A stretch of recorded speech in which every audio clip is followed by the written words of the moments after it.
ਮੁੱਖ ਸਕੱਤਰ ਕਰਨ ਅਵਤਾਰ ਸਿੰਘ ਕੋਲੋਂ ਚਾਰਜ ਵਾਪਸ ਲੈਣ ਤੇ ਸ਼ਾਂਤ ਨਹੀਂ ਹੋਏ ਕਾਂਗਰਸੀ। ਰਾਜਾ ਵੜਿੰਗ ਨੇ 600 ਕਰੋੜ ਦੇ ਘਾਟੇ ਦੀ ਮੰਗੀ ਜਾਂਚ। ਸੁਖਜਿੰਦਰ ਰੰਧਾਵਾ ਤੇ ਪ੍ਰਤਾਪ ਸਿੰਘ ਬਾਜਵਾ ਵੀ ਡਟੇ। ਫਤਿਹਗੜ੍ਹ ਸਾਹਿਬ ਤੋਂ ਪ੍ਰਵਾਸੀ ਮਜ਼ਦੂਰਾਂ ਦੀ ਭੀੜ ਨੇ ਉਡਾਈਆਂ ਸੋਸ਼ਲ ਡਿਸਟੈਂਸਿੰਗ ਦੀਆਂ ਧੱਜੀਆਂ। ਲੁਧਿਆਣਾ ਡੀਸੀ ਦਫ਼ਤਰ ਬਾਹਰ ਵੀ ਮਜ਼ਦੂਰਾਂ ਨੇ ਕੀਤਾ ਹੰਗਾਮਾ। ਘਰ ਵਾਪਸੀ ਦੀ ਉਡੀਕ। कोरोना संकट च हज़ारा NRIs आ रहे पंजाब। अज फ्लाइट पहुंचे अमृतसर। 22 मई तक 10 फ्लाइट्स आउणगियां। 8 फ्लाइट्स अमृतसर होणगियां लैंड। भारत के इकलौते triple Olympian Balbir Singh senior की हालत गंभीर। दिल का दौरा पैण तो बाद वेंटीलेटर ते मोहाली के फोर्टिस च जेरे इलाज। पंजाब च कोरोना के कुल 1929 केस, 200 मरीज हुण तक होए सेहतयाब। 3465 लोगों की रिपोर्ट आनी बाकी। I'm sure all of you will have heard the Honorable Prime Minister speak last night to the nation. He laid out a vision, a comprehensive vision. And that vision was laid out after wide and deep consultation with several sections of our society.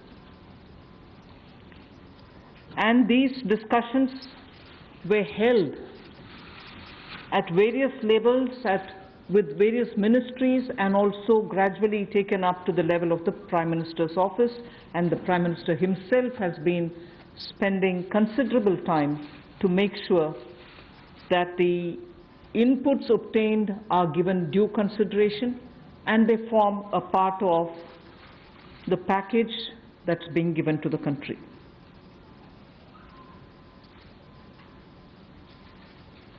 Essentially, this is to spur growth and to build a very self-reliant India. And that's where this whole initiative is called as Atmanirbhar Bharat Abhiyan. And you heard the Prime Minister clearly say that this is going to be resting on 5 important pillars. 5 important pillars: the economy, infrastructure, technology-driven systems, demography, and demand. So if these are the 5 pillars on which we are trying to build Atmanirbhar Bharat, the focus obviously will be what can be defined as the factors of production in today's language. Factors of production, all of us know that we've been hearing it: land, labor, capital, and enterprise. Today we recast it, say it the same way, but then essentially referring to the very same factors of production. But in this Atmanirbhar Bharat, our focus therefore would be on those factors of production which are land, labor, liquidity, and law. So essentially it addresses issues of ease of doing businesses, ease of doing compliance and regulations being due diligence observed, and so on. And in this, the intention is to build brands. Intention is also to take local brands and build them to a global level. So there is a global value chain integration also as a part of this vision which the Prime Minister has put before us. Where to talk about the poor, we had the DBT based reforms, based on which today, as we look at the migrants, look at the poor, look at the lockdown in their lives and the impact it has made in their lives, The DBT enabled us to directly put money into their accounts, and they didn't even have to go to the bank to collect it. The bank mitras were able to come and deliver the money, and therefore that reform based on Jan Dhan accounts, based on Aadhaar, and based on mobile technology has brought a revolution in this country, which many countries do recall now, and many of them are not able to do it, although India is able to do it. So for the poor, the DBT, the micro-insurance schemes, PM Awas Yojana, Ujjwala Yojana, again something which has made it possible for people to have free cooking gas in the last 3 months. It wouldn't have been possible to reach out to the poor to have their cooking gas given unless the Ujjwala scheme was so successfully implemented. Swachh Bharat Abhiyan and Ayushman Bharat. And therefore for the poor, during the last tenure, the several schemes which benefited were all reform driven. If I were to talk about agriculture in the same spirit, PM Fasal Bima Yojana, PM Kisan Yojana, which again has come off handy, that we were able to front load the money to the Kisan during this lockdown. Otherwise it wouldn't have been possible. Creating new fisheries department, Krishi Sinchai Yojana, were all aimed at bringing reform in agriculture. Similarly, talking of business and also trying to bring in better business environment. PSB cleanups happened, public sector banks cleanup, after a heavy load of phone banking resulting in NPAs. Public sector banks recapitalization, FDI liberalization, ease of doing business reforms, which were taken down to the third level of administration governance, IBC reforms, GST reforms, and today because of the GST reforms you're able to see what impact lockdown is having on small and medium businesses. And finally, reforms in other areas, very quickly to recall. National Highway Authority, the TOT plans, the airport privatizations, power sector reforms, which resulted in India becoming a power surplus country from shortages always. 175 gigawatts of solar targets out of 86 gigawatt has already been achieved out of that number. And cleaning up of the coal mine sector. These are all things which I would want to recall here before we talk about what we are offering in the Atmanirbhar Bharat. This is the foundation. This is the credential with which the Prime Minister has always been on the side of reform, reform for better living in this country, ease of living in this country. You're speaking with a sensitive, a responsive, and a government which believes in consultation. So then after that, the budget of February 2020 was presented, but soon after came Corona. And after the Parliament session was concluded, within hours of the announcement of the lockdown, the PM Garib Kalyan package was announced, about which Amos has briefly referred. The numbers are something which are worth recalling here because we are going to have to build on that. 52,606 crores into DBT account of 41 crore bank account holders, the Jan Dhan account holders. 18,000 crore worth grain and pulse transfers happened, in which 48 lakh metric tons of wheat and rice have been distributed, costing 69 crores. To 69 crore account ration card holders. 71,738 metric tons of pulses have been distributed to 6.25 crore card holders. Aside from this, non-card holders have also been distributed grains. And I mentioned a minute ago about the Ujjwala scheme, which helps distribution of free cylinders. Divyang and old age pensioners have all been also given assistance. So after the lockdown, within a couple of hours, meaning within a day or two, we came with that announcement of the Garib Kalyan package. With that, there was also a compliance and also due diligence related deadline dates which were postponed so that ease of compliance could come in.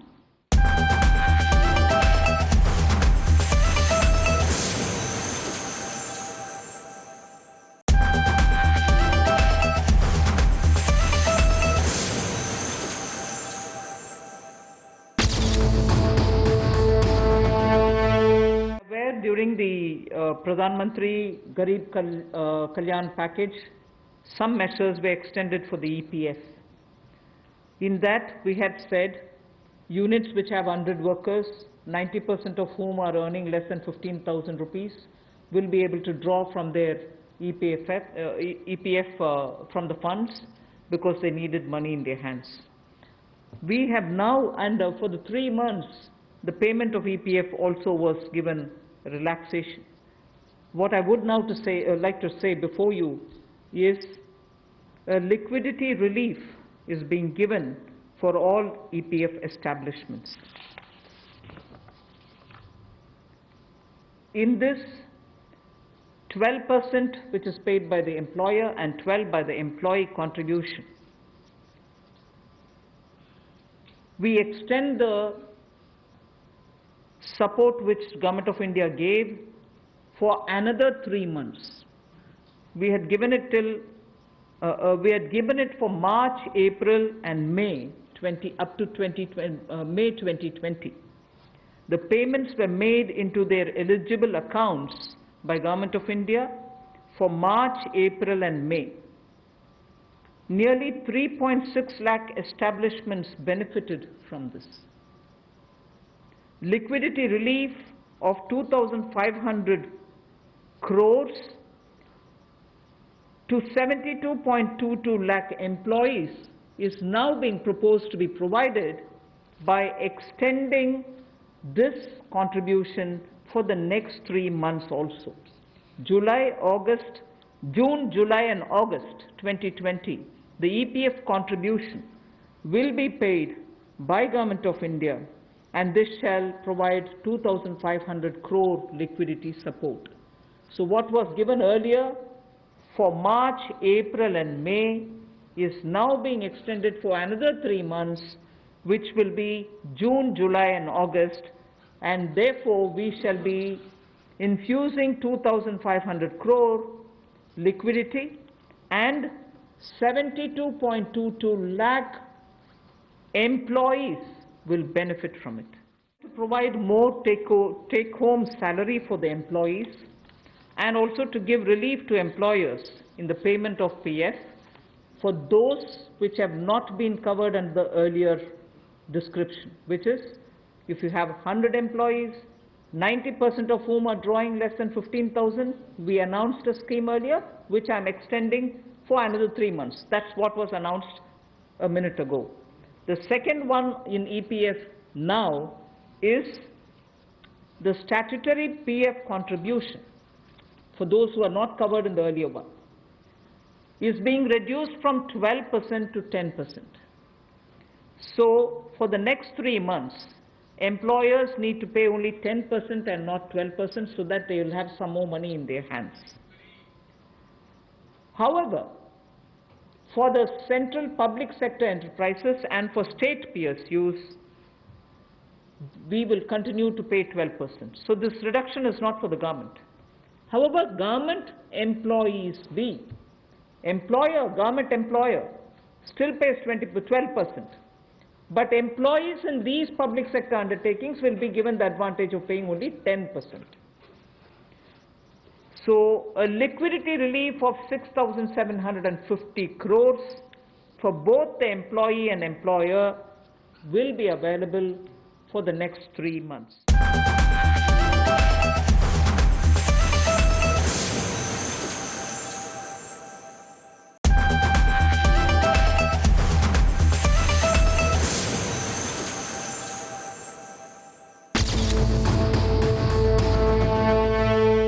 Ensured, the Revenue Secretary is here, we also ensured that 18,000 crores of refunds through a special drive were given for all the income taxpayers. Drawback were also given the payments. So the intention being liquidity should be in the hands of the people. For all those who have up to 5 lakhs of refund dues, we cleared it. 14 lakh taxpayers have benefited because of that. So with that said, today the tranche has about 15 different measures, 6 of which pertain to the micro, small and medium enterprises. कुटीर लघु उद्योग के लिए 6 ऐसे कदम हम उठाएंगे. 2 relate to the employees provident fund. 2 relate to the NBFCs, housing finance corporations and the MFIs, microfinance institutions. 1 relates to DISCOMs, 1 relates to contractors, 1 relates to real estate, and 3 are tax measures that we have taken. So I'll get into the detail of today's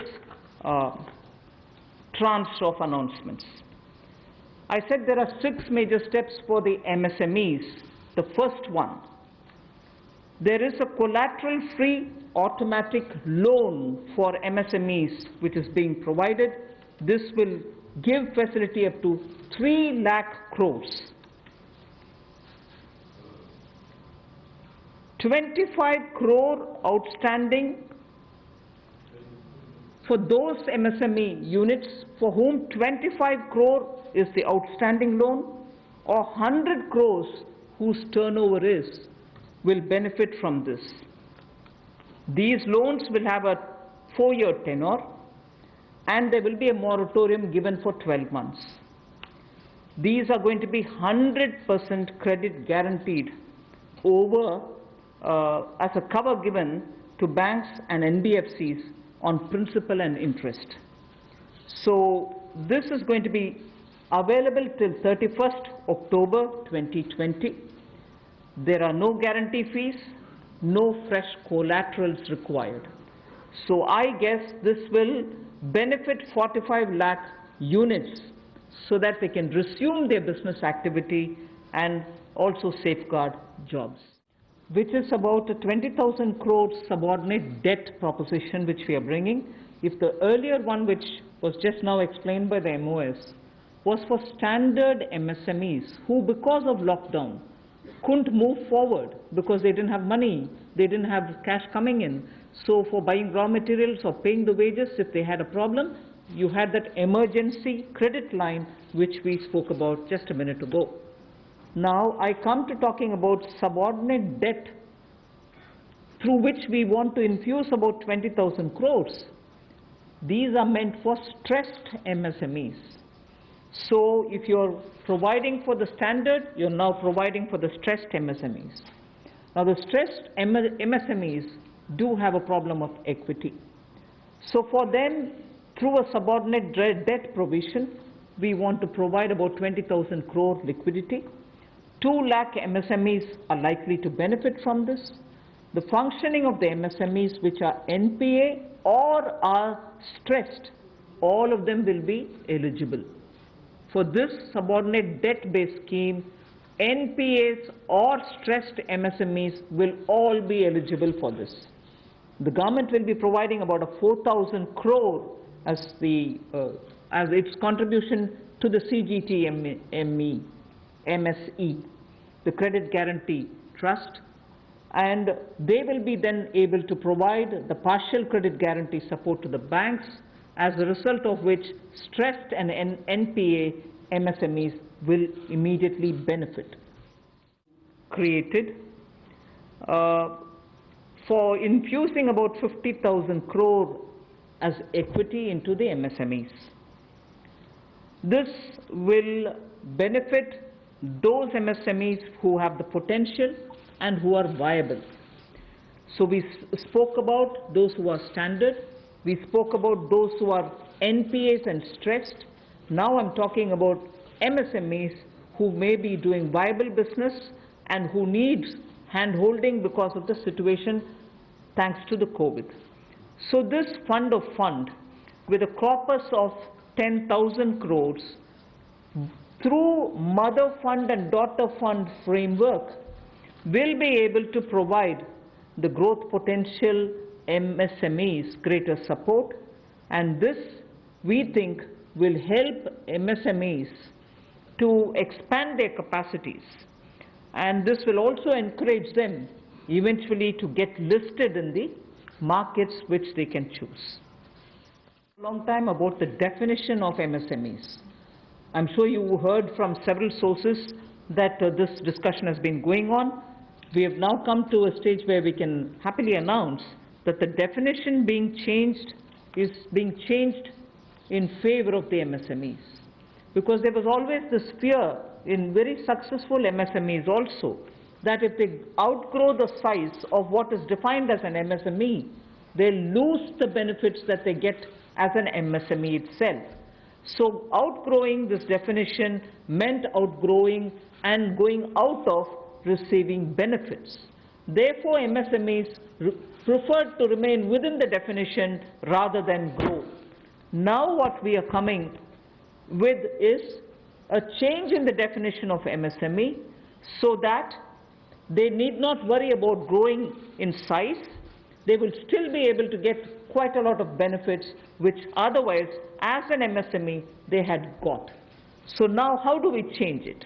I told you why we are changing the definition. How are the changes being brought about? What exactly is the change which is coming in? The change is that investment limit which defined an MSME is being revised upwards.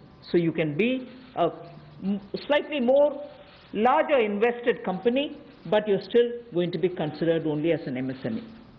And then I'll come to the amounts which is shown in the chart there.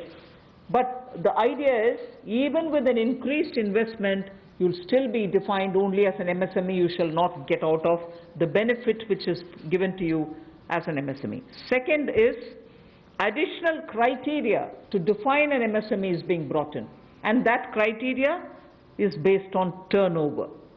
So that is being brought in newly now. Earlier it was only investment size. Now investment size and or additional turnover size is being brought in. And earlier, the distinction which prevailed between manufacturing unit, and therefore their definition was on slightly different account. Service units, their definition was on slightly different criteria. Now that differentiation between manufacturing and service MSME are being removed. Manufacturing MSME or service-based MSME shall all be defined similarly. And then, therefore, the chart that is there before you will tell you what was earlier and what is now.